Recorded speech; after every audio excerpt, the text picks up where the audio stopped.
लोकसभा चुनाव में वोटिंग से पहले दहला पश्चिम बंगाल। नंदीग्राम में पार्टी कार्यकर्ताओं के बीच झड़प। आपस में भिड़ गए भाजपा और टीएमसी के कार्यकर्ता। लोकसभा चुनाव के छठवें चरण से पहले पश्चिम बंगाल दहल गया है।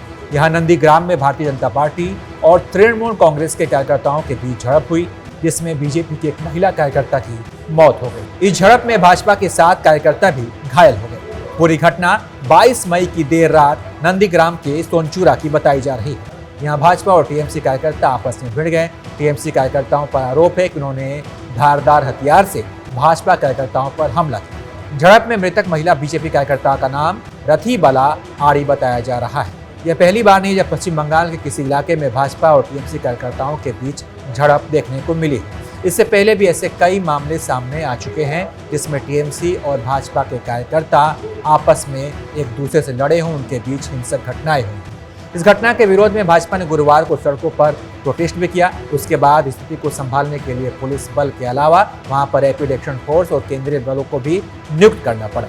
भाजपा के नेताओं ने इस घटना पर ममता सरकार को घेरा है। क्या कुछ कहा, आपको सुनाते हैं। पश्चिम बंगाल में जब भी चुनाव आते हैं वहां बम बंदूक के धमाके शुरू हो जाते हैं। बैलेट के ऊपर बम और बंदूकें और बुलेट भारी पड़ती नजर आती है और महिलाओं के प्रति हिंसा, अत्याचार ये ममता जी के राज में खुलकर देखने को मिल रहा है।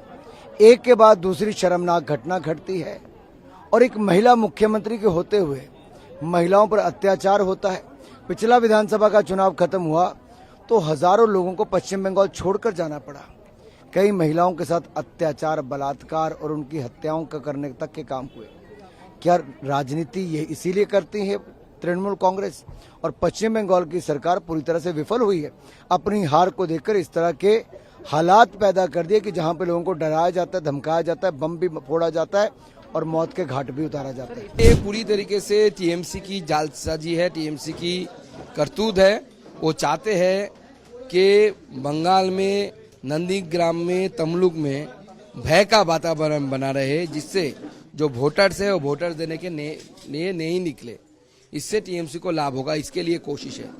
मैं जनता से गुहार लगाता हूं कि आप टीएमसी के इस जो उनका जो षड्यंत्र है इसमें मत पड़िए और डेमोक्रेसी को स्ट्रांग करने के लिए बहुत ज्यादा मात्रा में बाहर आइए, आके वोट दीजिए। वहीं टीएमसी का कहना है कि यह भाजपा की आपसी लड़ाई है, जानबूझकर दोष जो है टीएमसी को दिया जा रहा है। खैर जो भी हो, चुनावी माहौल में इस तरह की हिंसा बिल्कुल भी ठीक नहीं है। इस घटना के बाद से भाजपा को राज्य सरकार यानी वहां पर ममता दीदी की सरकार को घेरने का एक मौका मिल गया है। बाकी इस पर आप क्या सोचते हैं, अपनी राय कमेंट कर बताइए और तमाम अपडेट्स के लिए आप देखते रहिए एबीपी लाइव।